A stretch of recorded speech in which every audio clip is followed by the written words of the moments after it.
in the passage from the Gospel of Luke, which we heard at Mass today, Jesus makes this shocking statement. If anyone comes to me without hating father, mother, and so forth, he cannot be my disciple.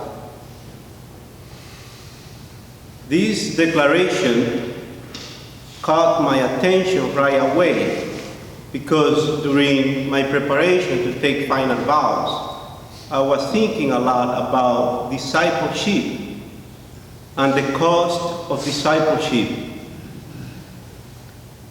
Like many people, I grew up thinking that the word disciple means to be a follower.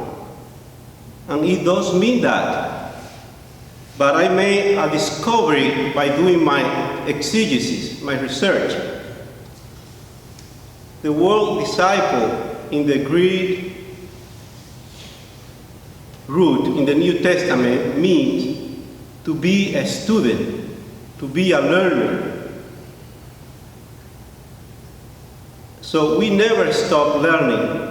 A disciple is someone who is willing to go forward. At first, that little piece of information didn't seem so much important to me. But one day, it struck me that we were hearing, and we are hearing today, a lot about followers. We hear of followers, for example, followers of Donald Trump, followers of Hillary Clinton, followers of ISIS, even little kindergarten children, boys and girls, are followers when they all hold on a rope and follow their teachers on the street. Being a follower can, at least for many people, be a pretty mindless activity, like adopting a herd mentality and going along with the crowd. But this is not what Jesus means when he said to be his disciple. Jesus says that if we want to walk with him, we have to think, we have to learn, we have to be open, we have to get our priority straight and keep them straight. Jesus demands, and he deserves to be our top number one priority, and he must remain there. Father Paul spoke to us beautifully last night about our desires, our wants, and our do, which sometimes don't meet.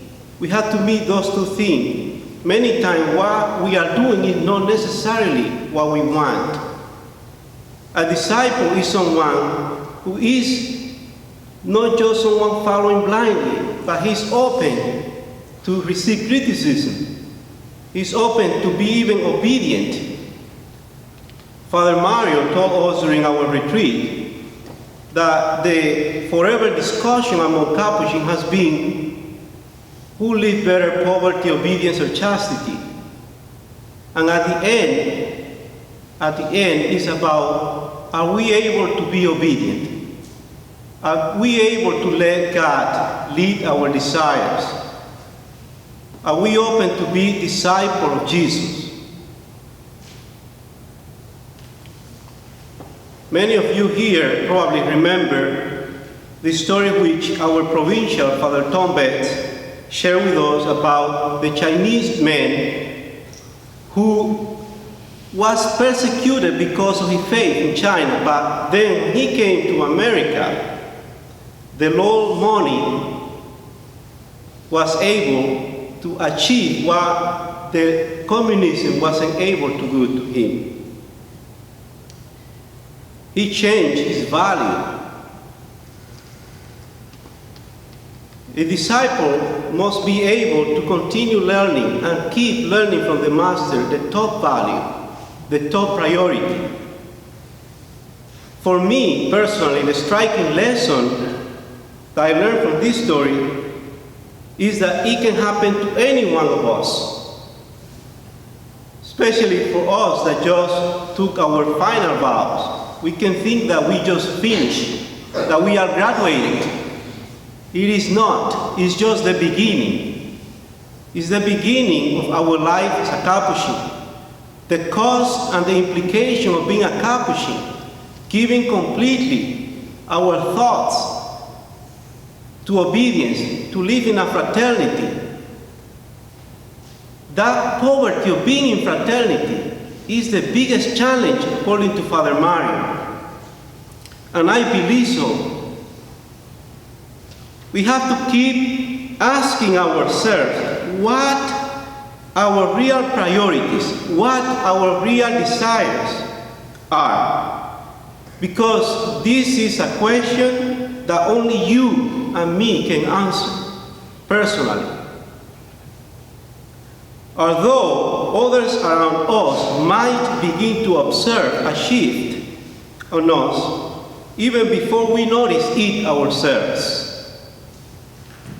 So, dear brothers and sisters, let us ask the Lord to help us move beyond simply holding a rope blindly, and ask Him to give us the perseverance that we need to never stop being disciples, being learners.